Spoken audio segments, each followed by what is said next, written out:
Cross multiplication method को solve करने के लिए हमारे पास एक फार्मूला होता है। वो फार्मूला मैं आपको बनाना सिखा देता हूँ। इससे पहले भी जितने भी हमने सवाल किए या जितने भी मेथड से हमने क्वेश्चंस किए, सबके लिए हमें दो लीनियर इक्वेशन रिक्वायर्ड होती थी।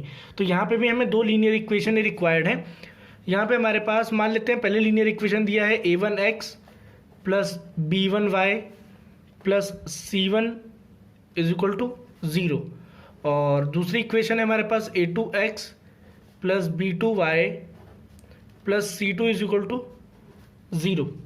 तो अब हमको यहाँ से फॉर्मूला बनाना है। अगर हमें x की वैल्यू निकालनी है, क्योंकि इससे पहले भी जो क्वेश्चंस हम कर रहे थे वहाँ पे भी हम x और y की वैल्यू निकाल रहे थे, लेकिन वहाँ पे हमारे पास फॉर्मूला नहीं था। लेकिन यहाँ पे हमको फॉर्मूला बनाना है।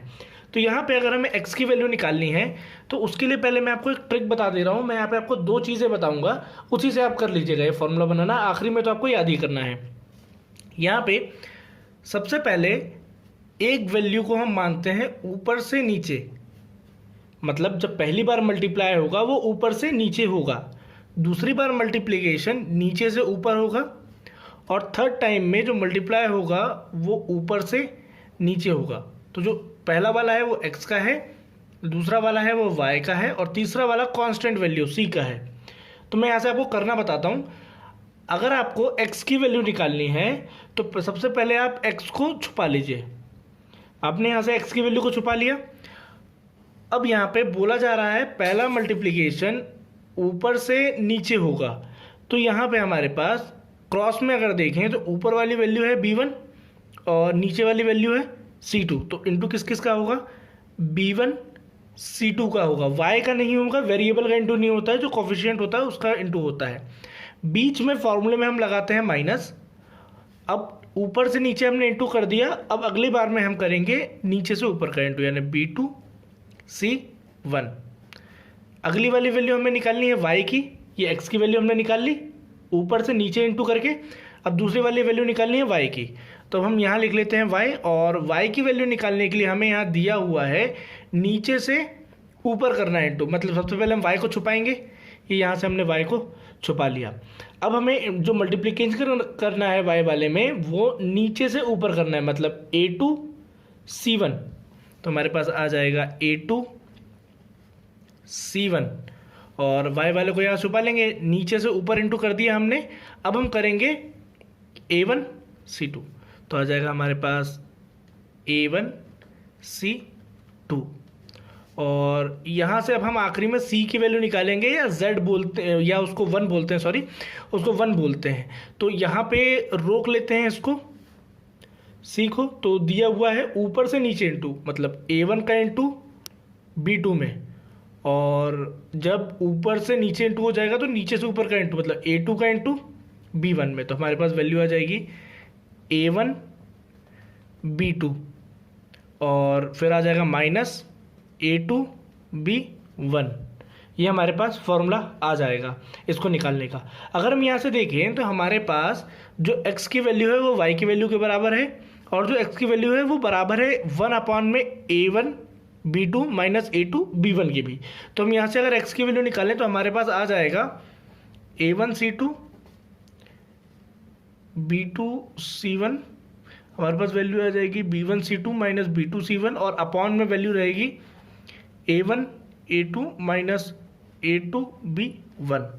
और y की वैल्यू अगर हम यहाँ से निकालें तो हमारे पास y की वैल्यू भी वैसे ही आ जाएगी। ये पूरी वैल्यू ऊपर जाएगी, तो हमारे पास आ जाएगा a2 c1 minus a1 c2 bye a1 b2 a2 b1। ये x और y की हमारे पास वैल्यू आ जाएगी। ये उस कंडीशन के लिए है जब हमें फॉर्मूला याद नहीं करना हो। तो अगर हम इतने से करके भी अगर क्वेश्चन को सॉल्व करेंगे तब भी हमारे पास हो जाएगा। मैं इसके लिए आपको एक ट्रिक भी बता देता हूँ, या वैसे तो बहुत सिंपल है, कुछ ट्रिक नहीं कहेंगे उसको, लेकिन इस ईजी हो जाता है उससे फॉर्मूला याद करना। अगर हमें x की वैल्यू निकालनी हो तो हम यहाँ पे x वाली वैल्यू को छुपा लेते हैं, जैसा किया हमने वैसे ही करेंगे। x की वैल्यू निकालनी है, इसीलिए x वाली लाइन को हमने यहाँ पे छुपा लिया। यहाँ पे हम लिख देंगे, क्योंकि हमारे पास a तो छुप गया, लेकिन बचा क्या? b, और बचा क्या? c। तो यहाँ पे लिख दीजिए bc माइनस bc, ये लिख दीजिए बस। इसके बाद इक्वल टू, अब हमें y की वैल्यू निकालनी है तो y छुपा लिया। y के साथ क्या होता है? b, तो मतलब b छुप गया, बचा क्या? a और c। तो यहाँ लिख लीजिए ac ए सी, दोनों के बीच में माइनस लगा लीजिए। और आखिरी में हमें क्या निकालना है, 1। तो यहाँ पे इसको छुपा लिया, इसको छुपा लेंगे तो अब हमारे पास क्या बचेगा, सी तो छुप गया, बचा क्या हमारे पास ए और बी। तो यहाँ भी लिख लीजिए आप A B minus A B. तो अब इसका जो फॉर्मूला हमारे पास बनेगा वो सिंपल है, यहाँ पे आपको लिखना है 12 21 12 21 12 21, ये बन गया आपके पास फॉर्मूला। इसी में अगर आप वैल्यू पुट कर देंगे तो आपके पास आंसर आ जाएगा। एक्स और वाई की वैल्यू, इस वैल्यू को ऊपर लेके जाना पड़ता है, वो क्वेश्चन में देखेंगे अभी हम। अब हम एक्सरसाइज सॉल्व करेंगे। तो यहाँ पे हम एक्सरसाइज का पहला क्वेश्चन देखते हैं। तो हमारे पास यहाँ पे लिखा हुआ है which of the following pair of linear equation has unique solution, no solution और इन्फिनिटी मैनी सॉल्यूशन। हमको ये बताना है कि इसमें जो हमें इक्वेशंस दी हैं किस इक्वेशन के पास या किस पेयर ऑफ इक्वेशन के पास नो सॉल्यूशन, यूनिक सॉल्यूशन या इन्फिनिटी मैनी सॉल्यूशन है। अगर इन केस लिखा हुआ है इज अ यूनिक सॉल्यूशन, अगर यहाँ पे यूनिक सॉल्यूशन है, find by using cross multiplication. अगर यूनिक सॉल्यूशन है तभी उस इक्वेशन को हमको सॉल्व करना है, उस पेयर ऑफ इक्वेशन को सॉल्व करना है और एक्स और वाई की वैल्यू निकालनी है। तो सबसे पहले हमको यहाँ पे पता करना है कि उसमें यूनिक सॉल्यूशन है या नहीं। अगर यूनिक सॉल्यूशन होगा तभी हम सॉल्व करेंगे, नहीं तो हम सॉल्व नहीं करेंगे। तो यहाँ पे क्वेश्चन नंबर 1 का पहला क्वेश्चन मैंने यहाँ पे लिख दिया है। हमारे पास दिया हुआ है x minus 3y minus 3 equal to 0 और दूसरे इक्वेशन में दिया गया है 3x minus 9y minus 2 equal to 0। तो अब हमें यहाँ पे सॉल्व करना है। पहले तो ये पता करेंगे कि ये कौन सा सॉल्यूशन है। अगर यूनिक सॉल्यूशन होगा तब तो इसको सॉल्व करेंगे, नहीं तो इसको सॉल्व नहीं करेंगे। तो हम यहाँ से अगर वैल्यू देखें तो हमारे पास आ जाएगा a1 की वैल्यू है 1, a2 की वैल्यू है हमारे पास 3, b1 की वैल्यू है हमारे पास -3, b2 की वैल्यू है हमारे पास -9, c1 की वैल्यू है हमारे पास -3, c2 की वैल्यू है हमारे पास -2। अगर यहाँ देखेंगे तो 1/3, दूसरी वाली वैल्यू आ रही है माइनस से माइनस कैंसिल, 3 से 9 काटेंगे 1/3, लेकिन ये वाली वैल्यू बराबर नहीं आ रही। तो इस हिसाब में अगर हम देखेंगे हैंस a1/a2 बराबर आ रहा है, बराबर आ रहा है b1/b2 के, लेकिन जो आपकी तीसरी वैल्यू है वो बराबर नहीं आ रही, मतलब c1/c2 बराबर नहीं आ रही है। देख लेते हैं 1/3 is equal to -3/-9 does not equal to -3/2, -2 minus से माइनस कैंसिल, ये माइनस से माइनस कैंसिल, 3 से 9 काट दीजिए तो आ जाएगा 1/3 बराबर आ जाएगा 1/3 के, और वो बिल्कुल भी बराबर नहीं होगा 3/2 के। तो hence it has no solution. ये नो सॉल्यूशन कंसिस्ट करता है तो इसको हम क्रॉस मल्टीप्लिकेशन मेथड से सॉल्व नहीं करेंगे।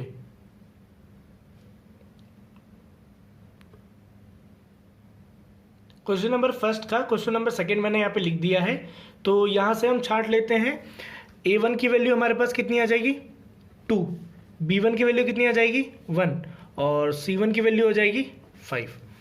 यहाँ पे अगर हम देखें तो a2 की वैल्यू आ जाएगी 3, b2 की वैल्यू आ जाएगी हमारे पास 2 और c2 की वैल्यू आ जाएगी हमारे पास 8। तो हमारे पास यूनिक सॉल्यूशन होना चाहिए। तो अगर हम यहाँ से देखें तो ये आ रहा है 2/3, ये आ रहा है 1/2। तो दोनों जो रेशियो आएंगे वो अलग अलग आएंगे हमारे, तीसरे वाले पे तो देखना ही नहीं है हमको क्योंकि पहले के ही दो रेशियो अलग आ गए। तो hence it is a unique solution. तो यहाँ देख लेते हैं a1/a2 बराबर कर लेते हैं b1/b2 के, बराबर होगा नहीं होगा, इसीलिए हमने डज नॉट इक्वल टू यहाँ लगा दिया है। नाउ ऐसे करके लिख दीजिए तो आ जाएगा 2/3 does not equal to 1/2, hence it has unique solution.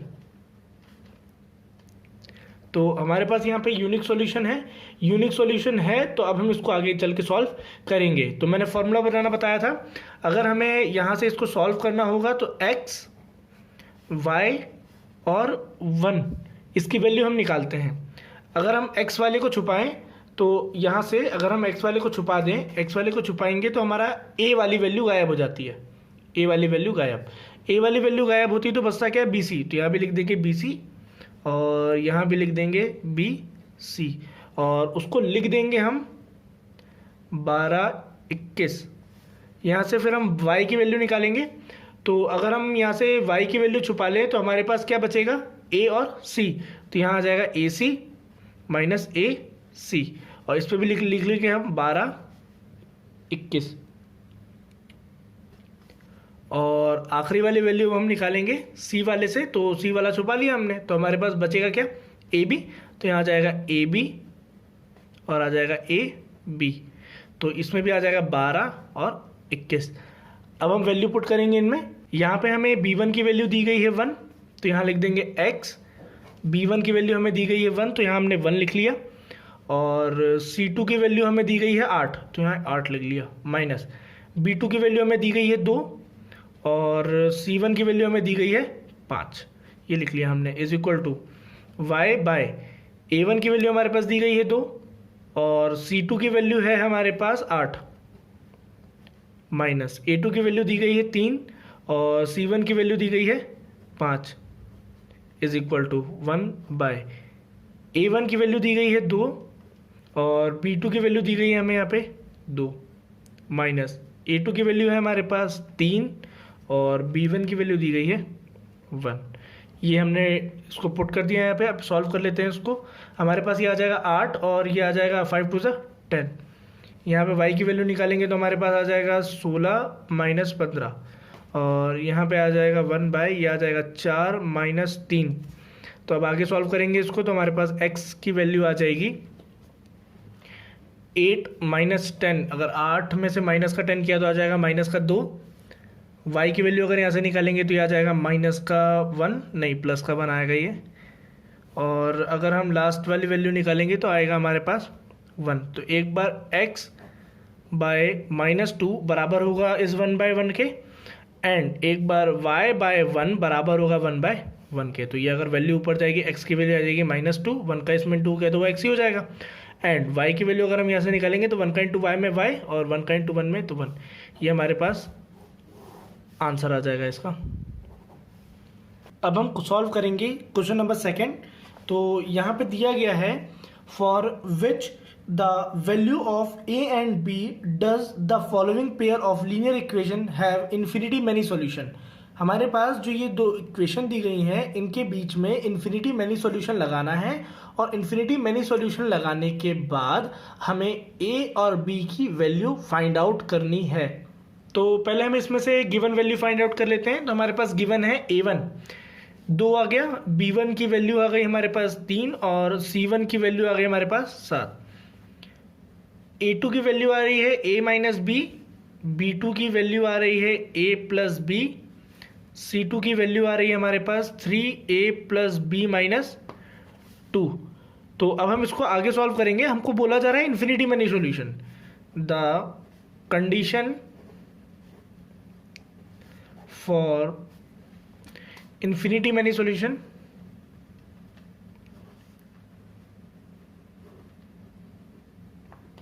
तो हमारे पास इन्फिनिटी मैनी सॉल्यूशन कंडीशन होती है a1 upon a2 is equal to b1 upon b2 is equal to c1 upon c2। तो अब हम यहाँ पे वैल्यू रख देंगे, लेकिन स्टार्टिंग के 2 ही सॉल्व करते हैं पहले, फिर बाद वाले 2 सॉल्व करते हैं। तो बाय सॉल्विंग फर्स्ट 2, पहले के 2 हम सॉल्व कर लेते हैं यहाँ पे। तो a1 की वैल्यू आ गई 2, a2 की वैल्यू आ गई a माइनस बी, b1 की वैल्यू आ गई 3 और b2 की वैल्यू आ गई a प्लस बी। अब इसको सॉल्व कर लेते हैं पहले। तो इसका इंटू यहाँ हो जाएगा, इसका इंटू यहाँ होगा, तो आ जाएगा 2a plus B is equal to 3a minus B.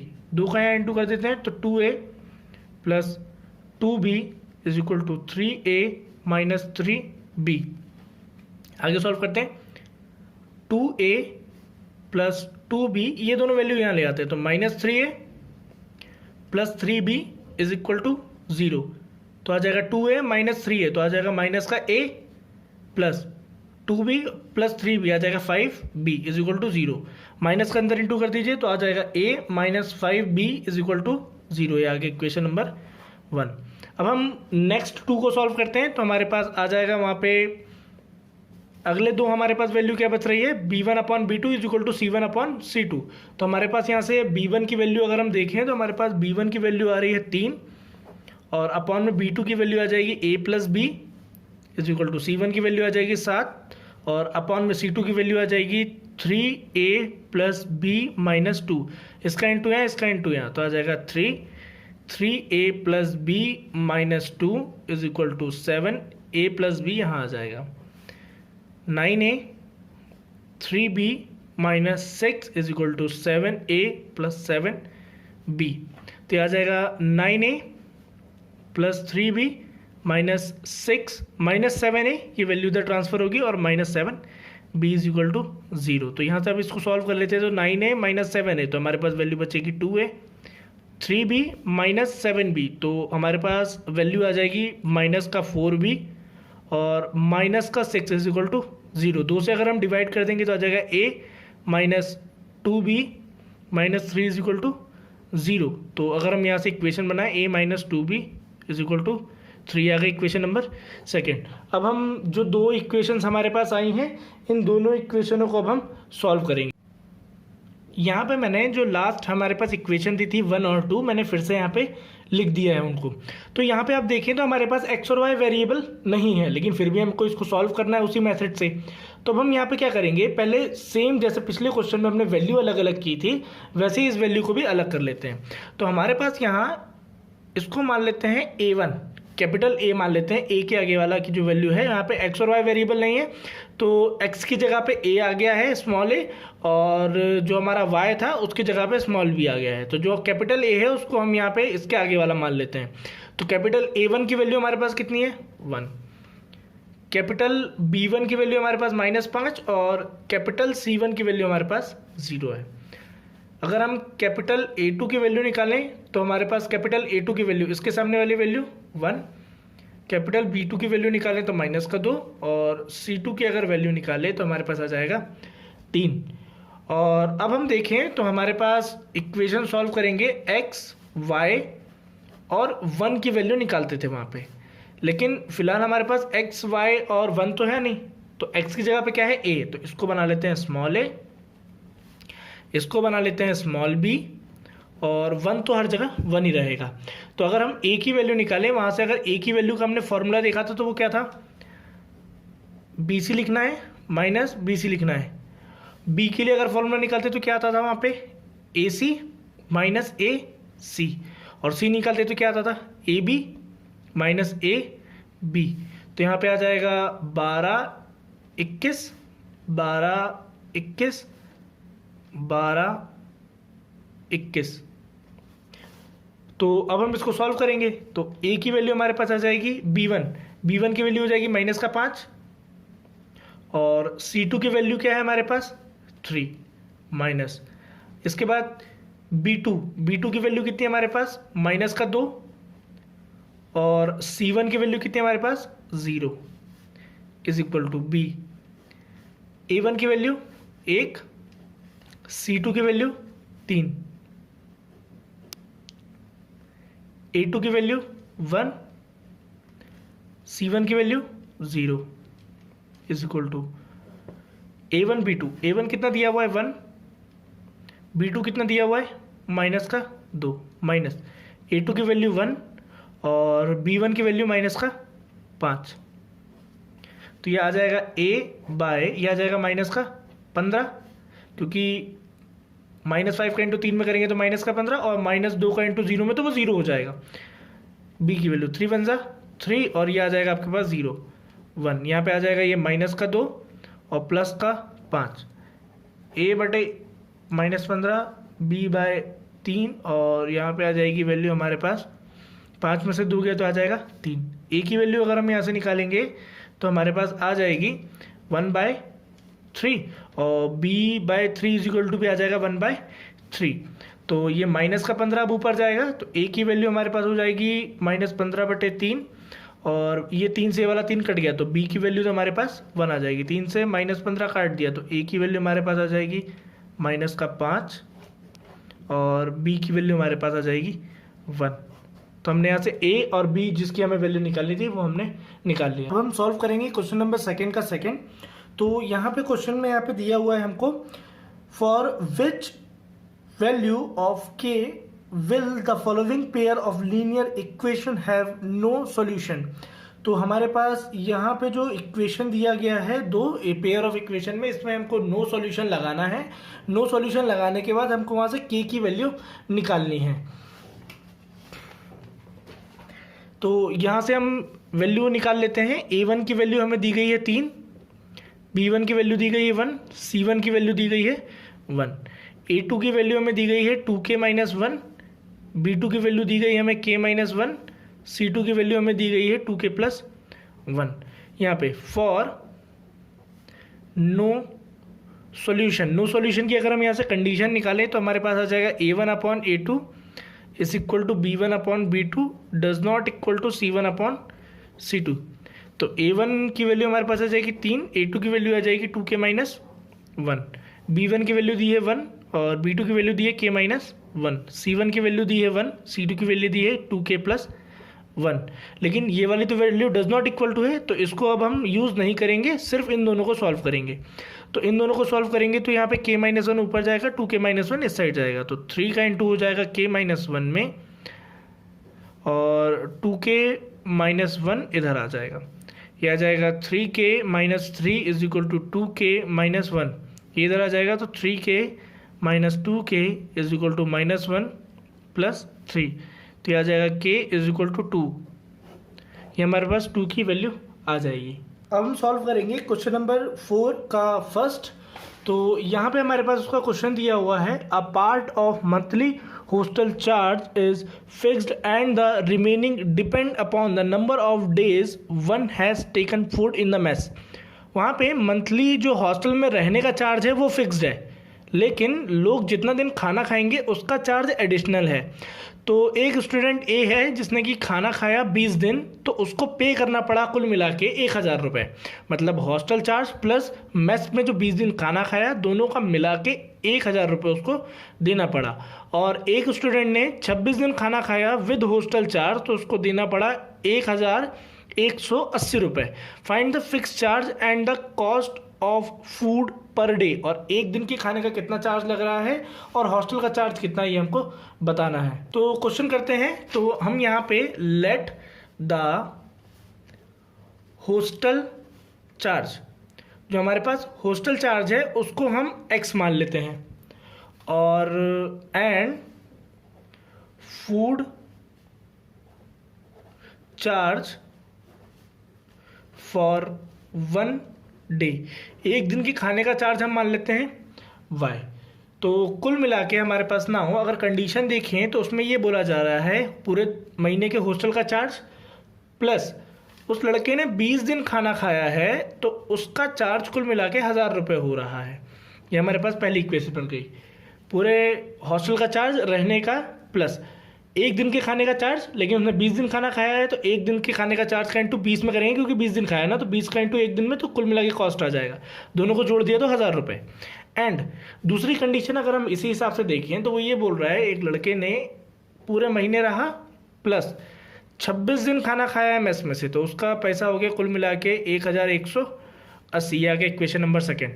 इसको आप किसी भी मेथड से सॉल्व कर सकते हैं, ये ज़रूरी नहीं है कि आपको क्रॉस मल्टीप्लिकेशन से ही सॉल्व करना है। वहाँ लिखा हुआ है एक्सरसाइज में जहाँ ये क्वेश्चन डाला हुआ है, तो ये 2 इक्वेशन आ गई, इन दोनों इक्वेशनों को आप किसी भी मेथड से या किसी भी इक्वेशन से सॉल्व कर सकते हैं।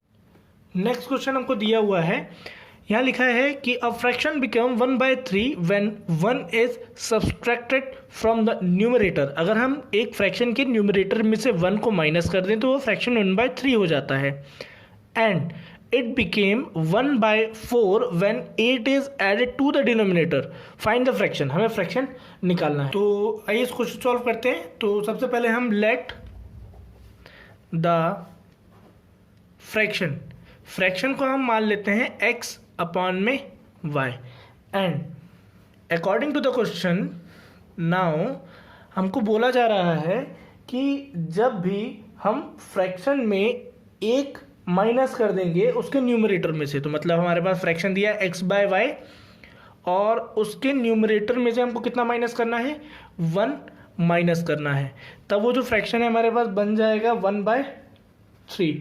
तो अब हम यहाँ सॉल्व कर लेते हैं इसको, तो आ जाएगा 3x - 3 इज इक्वल टू 1 का इंटू वाई में करेंगे तो y आ जाएगा 3x - y is equal to 3, आ गई इक्वेशन नंबर 1। और अगर हम दूसरा केस इसका देखें तो हमारे पास बोला जा रहा है जो फ्रैक्शन है उसमें अगर डिनोमिनेटर में अगर हम 8 जोड़ दें तो वो 1/4 हो जाएगा। तो हमारे पास फ्रैक्शन दिया x/y और इसके डिनोमिनेटर में 8 जोड़ देते हैं तो ये हो जाएगा 1/4। इसका इंटू यहाँ कर देते हैं, इसका इंटू यहाँ कर देते हैं, तो ये हो जाएगा 4x is equal to y plus 8। तो आ जाएगा 4x minus y is equal to 8, equation number second. तो ये दो इक्वेशन आ गई हमारे पास, दोनों इक्वेशनों को सॉल्व करेंगे तो हमारे पास वैल्यू आ जाएगी x और y की, और उससे हम फ्रैक्शन निकाल देंगे x/y में वैल्यू डाल के। अब हम फोर्थ क्वेश्चन का क्वेश्चन नंबर 3 सॉल्व करेंगे। तो हमारे पास वो क्वेश्चन यहाँ पे दिया हुआ है, Yash scored 40 marks in a test, उसने 40 नंबर लाए हैं एक टेस्ट में, getting 3 marks for each right answer, एक सही आंसर देने पे 3 नंबर मिल रहा है, लेकिन losing 1 marks for each wrong answer, लेकिन एक गलत आंसर दे देने पे उसका मार्क्स एक लूज हो जा रहा है। He had 4 marks been awarded for each correct answer, एक सही आंसर के लिए उसको 4 मार्क्स मिल रहे हैं, ये दूसरा कंडीशन है, और 2 नंबर गवा दे रहा है वो एक गलत आंसर देने पे। यश कुड हैव स्कोर 50 मार्क्स, तब उसने 50 नंबर लाया, दूसरे कंडीशन में 50 नंबर लाया, पहले कंडीशन में 40। How many questions are there in test, आपको ये बताना है कि नंबर ऑफ क्वेश्चंस कितने थे टेस्ट के अंदर। यही क्वेश्चन करते हैं, तो यहाँ पे let the number of right answers हम मान लेते हैं x, number of right answers, उसने जितने भी राइट आंसर दिए हैं उसको हम x मान लेते हैं, एंड रॉन्ग आंसर्स को हम मान लेते हैं y।